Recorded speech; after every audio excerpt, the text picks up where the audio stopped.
नमस्कार दोस्तों, स्वागत है आपका अपने YouTube चैनल यूपीपीसीएल क्रैकर्स पर। तो दोस्तों, मैं आशीष गौड़ आज बहुत ही इंपॉर्टेंट टॉपिक पर डिस्कस करने वाला हूं। इसको जानने से पहले आप मैंने प्लेलिस्ट में दो पार्ट्स में पढ़ाया था जीनर डायोड का, वो आप जाके देख लें इलेक्ट्रॉनिक्स में, वो आपको काम आएगा। ठीक है।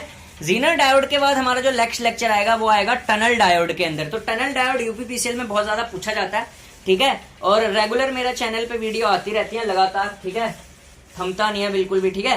तो आप चैनल को सब्सक्राइब कर लें, ठीक है। और टनल डायोड की वीडियो अभी आएगी, ठीक है। उससे पहले आज का वीडियो आपने बहुत ज्यादा देखना है, जितने सब्सक्राइबर है सबने देखना है। Job profile of UPPCL JE, यानी कि जब आप जेई बन जाएंगे तो आपको करना क्या होगा, ठीक है ना। यदि मैं कोई एग्जाम दे रहा हूं और मैं उसकी तैयारी कर रहा हूं और मुझे यही नहीं पता मुझे आगे जाके करना क्या है, तो फिर उसका फायदा क्या देने का। अगर आपको पता हो कि भाई मैंने आगे जाके क्या क्या करना है, क्या क्या चैलेंजेस को फेस करना है, कैसी होती है नौकरी, उसके बारे में पूरा डिटेल आपको यहाँ पे पता चल जाएगा। आपको किसी चैनल पे जाने की जरूरत नहीं है इसके बाद, ठीक है, ये वीडियो देखने के बाद। तो चलो देखते हैं यूपीपीसीएल जेई जॉब प्रोफाइल। सबसे पहला काम जो जूनियर इंजीनियर का होता है, ठीक है, वो होता है maintenance of uninterrupted supply in area. भाई जिस एरिया में आपका पावर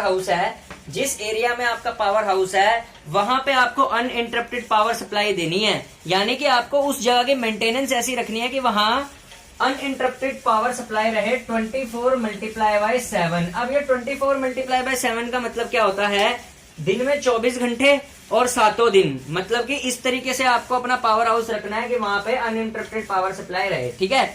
अब ये होगी कैसे, अब ये आप दोगे कैसे अनइंटरप्टेड पावर सप्लाई, तो इसके देने के तरीके लिखे हुए हैं।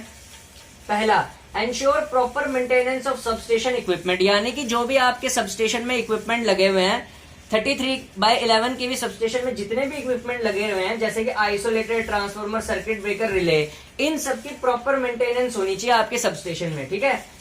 Next, maintenance of feeder in case of frequent tripping. अगर बहुत ज्यादा फ्रीक्वेंट ट्रिपिंग हो रही है, आप जिस पावर हाउस में काम करते हैं, अगर उस पावर हाउस में फीडर्स की बहुत ज्यादा फ्रीक्वेंट ट्रिपिंग हो रही है तो आपको उसकी मेंटेनेंस करनी पड़ेगी। अगर फ्रीक्वेंट ट्रिपिंग हो रही है तो फीडर्स की मेंटेनेंस आपको करनी पड़ेगी, ठीक है ना।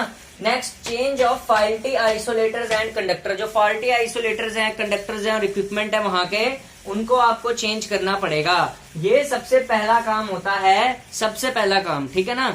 सबसे पहला काम जो प्राइमरी काम होता है, change of faulty isolators and ये सारा मतलब अनइंटरप्टेड पावर सप्लाई को मेंटेन रखना, सबस्टेशन के जितने इक्विपमेंट है, isolated, transformer, circuit breaker, relay, इन सबकी मेंटेनेंस करना, maintenance of feeder in case of frequent tripping, change of isolators and conductors, ठीक है। अब नेक्स्ट देखते हैं हम। अब देखिए, पहले तो था मेंटेनेंस का काम, अब सिर्फ मेंटेनेंस का ही काम नहीं होता, एक जूनियर इंजीनियर को इतना सारा काम करना पड़ता है। अभी तो जरा सा काम हुआ है, वर्कलोड तभी तो इतना ज्यादा होता है, तभी तो पे स्केल 44,900 का है 4600 ग्रेड पे। जो सबसे टिपिकल काम होता है ना वो ये वाला होता है। देखो, मेंटेनेंस तो करा देते हैं, लेकिन जो जूनियर इंजीनियर की जॉब प्रोफाइल को टफ बनाता है ना, वो यही काम बनाता है। इसका काम होता है रेवेन्यू रियलाइजेशन। रेवेन्यू रियलाइजेशन का मतलब क्या होता है, जो राजस्व है वो आपको पूरा हासिल होना चाहिए, ठीक है। अगर राजस्व आपका सही से नहीं आया तो डिपार्टमेंट लॉस बनता है, ठीक है, लॉस होता है डिपार्टमेंट का। जैसे बिलिंग एफिशिएंसी 100% होनी चाहिए। भाई, जितने भी आपके पावर हाउस से कंज्यूमर जुड़े हैं, आप उनको लाइट दे रहे हो, अब अगर आप उनको इलेक्ट्रिसिटी दे रहे हो तो रिटर्न में आपको पैसा आना चाहिए कंज्यूमर से, तो वो पैसा आपको बिल्कुल टाइम पे आना चाहिए और प्रत्येक कंज्यूमर का जितना बिल है वो सारा का सारा आपको मिलना चाहिए। तो इसका मतलब बिलिंग एफिशिएंसी 100% होनी चाहिए, ठीक है। फिर correct monitoring of large consumers. जो लार्ज कंज्यूमर्स है, जहां से ज्यादा रेवेन्यू आता है, जैसे इंडस्ट्रियल कंज्यूमर, कमर्शियल कंज्यूमर, बड़ा दुकानदार, शोरूम्स हो गए, जहां से बहुत बड़े बड़े कॉलेजेस हो गए, ठीक है, बहुत बड़ी इंडस्ट्रीज हो गई, कारखाने हो गए, जिनको लार्ज कंज्यूमर बोलते हैं। तो करेक्ट मॉनिटरिंग करना लार्ज कंज्यूमर्स की, जो बड़े कंज्यूमर्स होते हैं उनकी करेक्ट मॉनिटरिंग अगर आप करेंगे तो रेवेन्यू बहुत अच्छा हासिल होगा, ठीक है। नेक्स्ट होता है disconnection notice if bill is not given by the consumer on time. देखिए क्या होता है, यदि किसी कंज्यूमर ने आपको टाइम पर बिल ना दिया, बहुत डिले कर रहा है, ठीक है, माफीनामा भी दे दिया, ठीक है, तब भी डिले कर रहा है, ठीक है, आपने उसको माफ भी किया 1 बार 2 बार, ठीक है, आप कितनी बार करोगे भाई माफ मूव, ठीक है, तो फिर आपको क्या करना, उसका डिस्कनेक्शन करवाना। पहले नोटिस भेजना है उसको, और नोटिस दे के भी अगर कुछ नहीं हुआ सीधा डिस्कनेक्शन करवाओ, ठीक है। तो डिस्कनेक्शन कराना होता है, ठीक है, अगर कंज्यूमर टाइम पे बिल पे नहीं कर रहा। और इसी डिस्कनेक्शन में ना बहुत ज्यादा यार लफड़ा बहुत होता है, ठीक है, ये काफी टफ काम होता है ये। इसी की वजह से बहुत ज्यादा टेंशन में होते हैं जो नए जेई लगते हैं। अब नया लड़का बेचारा जा रहा है, ठीक है, अब उसको डिस्कनेक्शन करवाना है। अब भाई डिस्कनेक्शन अगर करवाना है तो कंज्यूमर आपको पता ही है, ठीक है, कंज्यूमर कैसे होते हैं, ठीक है, कभी करवाने देते हैं, नहीं भी करवाने देते, झगड़ा भी चलता है यहाँ पे, ठीक है, पर पावर भी बहुत अच्छी होती है, मतलब इस वाले एरिया में, डिस्कनेक्शन वाले में, ठीक है, आप पावर दिखा सकते हैं अपने मोहल्ले में। देख रहे हो ना, कभी किसी का डिस्कनेक्शन होता है, कभी कुछ होता है, तो कैसे भीड़ जमा हो जाती है, ठीक है, मतलब जेई साहब जो हो रहे हैं वो धमका रहे होते हैं, जिसने बिल नहीं पे किया होता काफी टाइम तक, उसका डिस्कनेक्शन, फिर मोहल्ले में बाकी सारे लोग भी तमाशा देखते हैं। तो यहाँ पे तमाशा भी होता है, लिख देता हूं मैं, तमाशा इज देयर। जो तमाशा होता है ना पब्लिक और जेई साहब के बीच में, वो इसी में होता है सबसे ज्यादा। यही टेंशन वाला काम है और यही पावर वाला भी काम है, ठीक है। तो ये तमाशा जो होता है सारा का सारा यही होता है, ठीक है। फिर होता है organisation of revenue collection camp. अब ये रेवेन्यू कलेक्शन कैंप्स क्या चीज होती हैं, क्या होता है, जैसे ग्रामीण इलाके होते हैं, आपको पता है वहां पे पढ़े लिखे लोग नहीं होते ज्यादा, ग्रामीण इलाकों में, रूरल एरियाज में, ठीक है, तो उनको ना पता नहीं होता कैसे बिल जमा करना है, क्या बिल जमा करना है, ठीक है। तो उनका जो टाइम पे बिलिंग जमा हो जाए, जैसे जो दूर के ग्रामीण इलाके होते हैं आउटस्कर्ट्स पे, ठीक है, पावर हाउस से कई दूर होते हैं, 20-25 किलोमीटर दूर हो गए, तो वहां पे जाके कैंप लगा के राजस्व को वापस लाना, रेवेन्यू को वापस लाना, उसको बोलते हैं रेवेन्यू कलेक्शन कैंप को ऑर्गेनाइज करना, ठीक है। नेक्स्ट हमारे पास होता है reduce power theft in your area and FIR on power theft if there is meter tampering etcetera. भाई सबको पता है कि डिस्कॉम्स में क्या होता है, डिस्कॉम्स लॉस में क्यों चल रहा है, ठीक है। क्या होता है कि लोग जो होते हैं मीटर वगैरह की सेटिंग करके रखते हैं, तो उससे क्या होता है, जो टेम्परिंग होती है उससे क्या होता है, विभाग का लॉस होता है, तो आपको उसको दूर कराना है, बचाना है उसको, ठीक है। तो ये वाला पॉइंट भी बहुत इंपॉर्टेंट हो गया कि जो ये होता है पावर थेफ्ट, उसको रिड्यूस आपको करवाना है।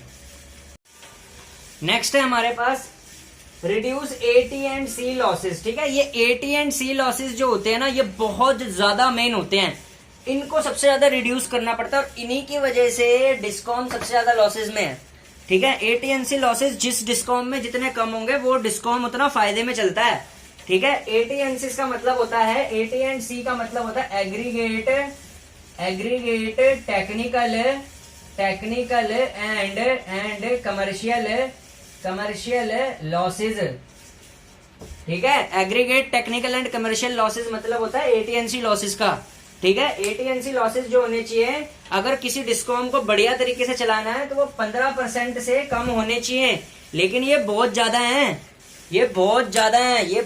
है डिस्कॉम्स में, सबके बहुत ही ज्यादा है। कैस्को को छोड़ के कैस्को सबसे प्रॉफिट में चल रहा है, कैस्को को छोड़ के बाकी जितने डिस्कॉम्स हैं, जैसे PVVNL, पश्चिमांचल हो गया, पूर्वांचल हो गया, ठीक है, दक्षिणांचल हो गया, ठीक है, मध्यांचल हो गया, सारे डिस्कॉम्स लॉसेस में है, सारे डिस्कॉम लॉसेस में है, क्योंकि इनका एग्रीगेट टेक्निकल और कमर्शियल लॉस बहुत ज्यादा है, ठीक है। 15% से बिलो होना चाहिए एक अच्छे डिस्कॉम को रन कराने के लिए। सिर्फ कैस्को है एक बढ़िया, ठीक है, कैस्को के अलावा सारे लॉसेस में है, ठीक है, कैस्को के अलावा सारे लॉसेस में है, ठीक है। अब एग्रीगेट टेक्निकल और कमर्शियल लॉस का फॉर्मूला क्या होता है, cost of input minus cost of revenue divided by cost of input energy multiply by 100, ठीक है। Cost of input multiply by cost of energy, यानी जो इनपुट की कॉस्ट हुई और जितना रेवेन्यू आया उसमें से माइनस कर कॉस्ट ऑफ इनपुट एनर्जी जो आपकी लगी, यानी बिजली बनाने में जो आपकी एनर्जी लगी, उसको बोलते हैं AT&C लॉसेज। एंड फिर नेक्स्ट पॉइंट है ensure proper timing shutdown maintenance, यानी कि आप अच्छे जेई तभी माने जाएंगे अगर जितना शटडाउन मेंटेनेंस का आप प्रॉपर टाइम लेते हैं और उस प्रॉपर टाइम के दरमियान आप फॉल्ट बिल्कुल सही करा देते हैं, ठीक है। जैसे 33 kV ब्रेक डाउन हो जाती है ना कभी कभी, तो उसके लिए शट डाउन लेना जाना पड़ता है सब स्टेशन के अंदर, बड़े ट्रांसमिशन सब स्टेशन के अंदर, ठीक है। तो वहां पे प्रॉपर शट डाउन मेंटेनेंस होनी चाहिए। जब भी कभी 33 kV ब्रेक डाउन होगी या कुछ होगी। ये जो आज मैं समझा रहा हूँ ना, ये डिस्ट्रीब्यूशन जेई की जॉब प्रोफाइल है, तो जिसको डिस्ट्रीब्यूशन में बनना है वो ये करेगा। नेक्स्ट वीडियो में ट्रांसमिशन जेई की आएगी, नेक्स्ट वाले में मेरे वाले की आएगी, ठीक है। ये डिस्कॉम वालों की है, ट्रांसको वालों की नेक्स्ट वीडियो में आएगी, जिसको ट्रांसको लेना है, ठीक है। ये डिस्कॉम वालों की है, जिसको डिस्कॉम में जाना है वो ये वीडियो प्रॉपरली देख ले। जिसको ट्रांसको में जाना है, ट्रांसको के लिए अगली नेक्स्ट उसमें आएगी। ट्रांसको में शिफ्ट वगैरह का सिस्टम होता है, इसकी मैं जॉब की टाइमिंग बता दूंगा, इसमें शिफ्ट नहीं होती, ठीक है। डिस्कॉम में, ट्रांसको में सब बताऊंगा किस सब स्टेशन में करनी होती है। एक अकेला मेरा ही चैनल है जिससे आप प्रॉपर ज्ञान ले सकते हो, झूठ नहीं मैं कह रहा। तुमने मेरे चैनल को वैसे समझा हुआ है, इतना किसी में भी नहीं बताया यार। तुम किसी चैनल को सर्च कर लो, कोई नहीं बताता भाई, कोई नहीं बताता, ठीक है। तो ये पता होना चाहिए आपको, ठीक है, ठीक है। नेक्स्ट हमारे पास जो है, इसको रब कर देता हूं। नेक्स्ट जॉब प्रोफाइल का लास्ट हिस्सा रह गया।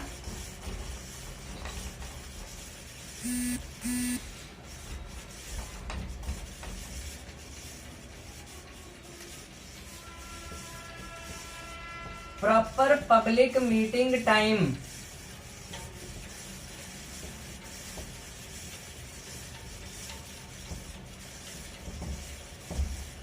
सब स्टेशन के अंदर जहां भी आपकी पोस्टिंग हुई है, वहां पे आपका पब्लिक से मीटिंग का जो टाइम होता है वो प्रॉपर होना चाहिए, ठीक है। जनरली तो 10 से 12 है,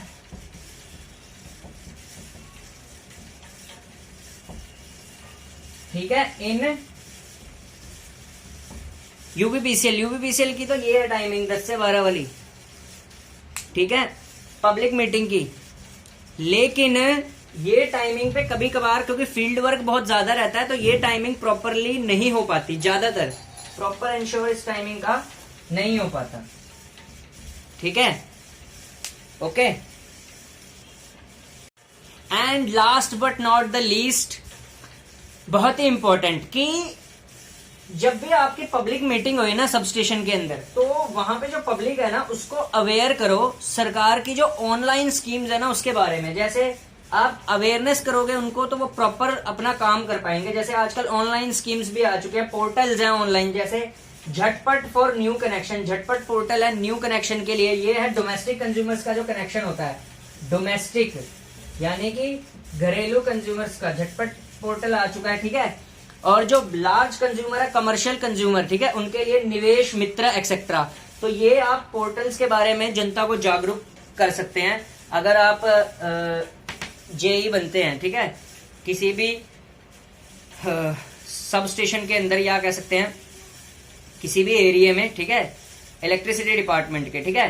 तो ये आपको काम करने होते हैं, तो इसीलिए जॉब है। जॉब तो बड़ी जबरदस्त है डिस्ट्रीब्यूशन जेई की, देख सकते हैं इतनी ज्यादा पावर्स है उसके पास, जनता को समझा सकता है, ठीक है, जनता के प्रॉपर एक टाइम दे सकता है जनता को, ठीक है, फील्ड का वर्क कर सकता है। कितना बताया मैंने, रेवेन्यू का रियलाइजेशन करना, एटीएनसी लॉसेज को कम करना, मेंटेनेंस करना, ठीक है। तो भाई ये सब इतना काम करना पड़ता है, ठीक है, तो करना तो देखो पड़ेगा, ठीक है। और इसके मुकाबले में आपको क्या मिलता है, 44,900 4600 ग्रेड पे, ठीक है, हाईएस्ट पेइंग डिपार्टमेंट।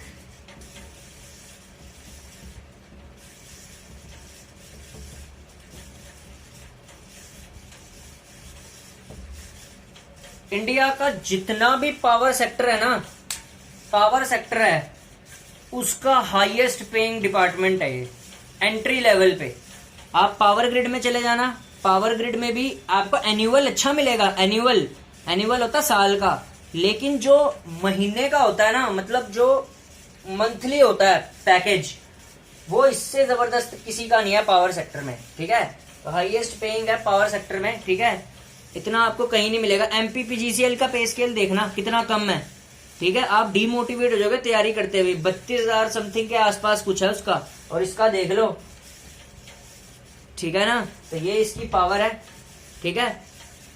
तो जूनियर इंजीनियर लेवल पे ना 3 जगह ही सबसे ज्यादा सैलरी है, 3 जगह बताऊं कौन कौन सी। एक तो यूपी पीसीएल है, ठीक है, एक है उत्तराखंड पीसीएल, और तीसरा है बीएचएस क्या होता है, बीएचएस एक सेकंड यार होता है, बिहार पीसीएल बोलते हैं उसको, बिहार पीसीएल का एक मिनट आ जाएगा, क्योंकि इंडियन पावर सेक्टर में ना मेरे को बहुत ज्यादा नॉलेज है, मैं किसी स्टेट इलेक्ट्रिसिटी बोर्ड का नाम भूल नहीं सकता, मेरी जुबान लड़खड़ा रही है। उसको बोलते हैं हाँ बीएचएस होता है, उसका भी बहुत जबरदस्त ग्रेड पे है वहां पे भी, ठीक है। तो 3 जगह ये सबसे ज्यादा, एक है यूपीपीसीएल में हाईएस्ट सैलरी, एक है यूकेपीसीएल, ठीक है, यूकेपीसीएल है उत्तराखंड पावर कॉर्पोरेशन लिमिटेड, ठीक है। इसके अंदर 3 डिपार्टमेंट आते हैं, यूजेवीएनएल आता है Uttarakhand Jal Vidyut Nigam limited, power transmission corporation of Uttarakhand limited, और तीसरा आता है उनका UPCL Uttarakhand power corporation limited, ठीक है। यूपीपीसीएल का हाईएस्ट सैलरी है, यूकेपीसीएल का भी 4600 ग्रेड पे है, इसका भी 4600 ग्रेड पे, और एक बीएचएसपीएचसीएल, इसको बोलते हैं Bihar state power holding company, इसका भी हाईएस्ट पैकेज है।